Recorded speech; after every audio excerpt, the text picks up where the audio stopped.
Сәлем балақай. Бүгінгі тақырып дене мүшелері.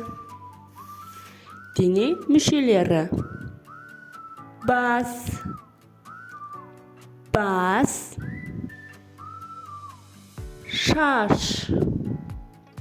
шаш, қас,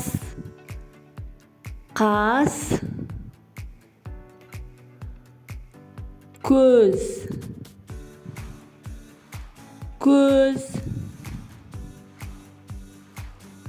ауыз,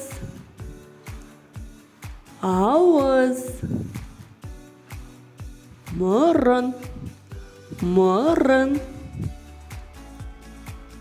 құлақ,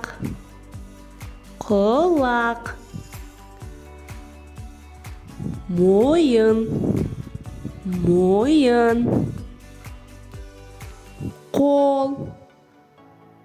қол, саусақтар,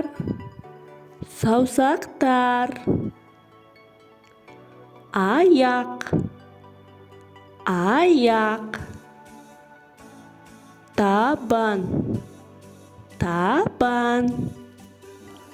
Балақай, енді біз сұрақ-жауап ойынын ойнаймыз.